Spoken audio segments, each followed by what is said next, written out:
السلام علیکم ورحمۃ اللہ وبرکاتہ۔ امید ہے کہ آپ تمام ہی حضرات خیریت سے ہوں گے۔ عید الاضحیٰ کے دن چل رہے ہیں اور سوالات بہت زیادہ آ رہے ہیں۔ تو سوال یہ آیا ہے کہ عورت پر قربانی واجب ہے یا نہیں۔ عورتوں میں اس سلسلے میں بہت زیادہ غفلت پائی جاتی ہے، بہت زیادہ سستی پائی جاتی ہے۔ اتنی سستی پائی جاتی ہے کہ ان پر قربانی واجب ہونے کے باوجود وہ قربانی نہیں کرتی ہیں، اور وہ یہ سمجھتی ہیں کہ گھر میں ایک قربانی ہو گئی، باقی سب کی طرف سے ہو گئی، الگ الگ قربانی کرنے کی ضرورت نہیں ہے۔ اسی طرح سے انہیں یہ بھی معلوم نہیں ہوتا ہے کہ ان پر قربانی واجب ہے یا نہیں۔ تو اس سلسلے میں آپ یہ بات سمجھ لیجئے، یہ بات یاد رکھ لیجئے کہ آپ پر قربانی واجب ہے یا نہیں۔ اس بارے میں یہ بات یاد رکھیے کہ اگر آپ کے پاس میں، ہماری ماں بہنوں کے پاس میں زیور ہوتا ہے، ہماری ماں بہنوں کے پاس میں بہت ساری سونا چاندی ہوتی ہے، اور عام طور سے اتنی تو ہوتی ہی ہے کہ جس پر عموماً قربانی واجب ہو جاتی ہو، اتنی عام طور سے ہوتی ہے۔ 35,000 روپے کون سی بڑی رقم ہے آج کی تاریخ میں؟ کوئی بڑی رقم نہیں ہے۔ 35,000 روپے کوئی بڑی بات نہیں ہے آج کی تاریخ میں۔ اتنا زیور تو عام طور سے ہماری ماں بہنوں کے پاس میں ہوتا ہی ہے۔ اب عورت پر قربانی واجب ہے یا نہیں، تو اس سلسلے میں سمجھ لیجئے کہ اگر 35,000 روپے کا زیور ہماری ماں بہنوں کے پاس خود اپنا ہو، ذاتی ہونا چاہیے، اس بات کا دھیان رکھیں۔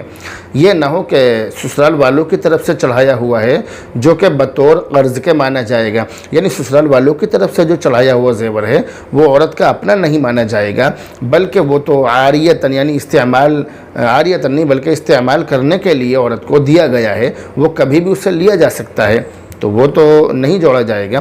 لیکن جس زیور کی مالک عورت خود ہے، جیسے اپنے پیہر سے لائی ہو، یا اس کے شوہر نے منہ دکھائی میں دیا، گفٹ میں دیا، ہدیہ کر دیا، مالک بنا دیا، مہر میں دے دیا، اس کی مالک وہ عورت خود ہے۔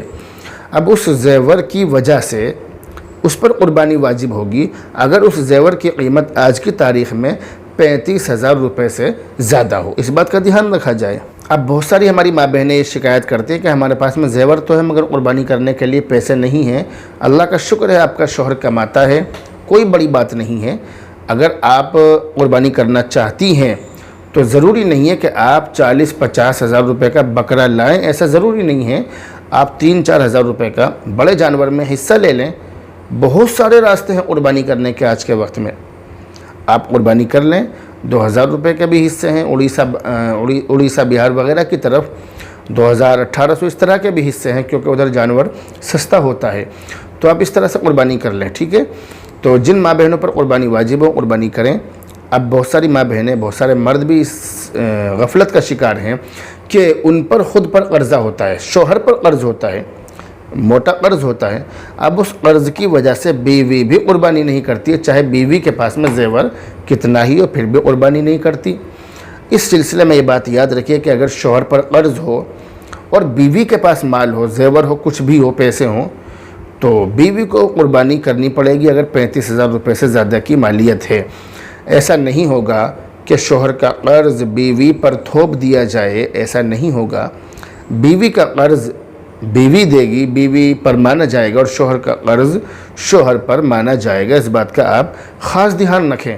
تو بتلانے کا مقصد یہ کہ شریعت کی نظر میں دونوں کی ملکیتیں الگ الگ ہیں، ایک کا قرضہ دوسرے پر نہیں تھوپا جائے گا، اس بات کا آپ خاص دھیان رکھیں۔ امید ہے کہ یہ مسئلہ آپ کی سمجھ میں بہت اچھی طرح سے آ گیا ہوگا۔ بہرحال اب آپ سے رخصت ہوتے ہیں، دعاؤں میں یاد رکھیں۔ السلام علیکم ورحمۃ اللہ۔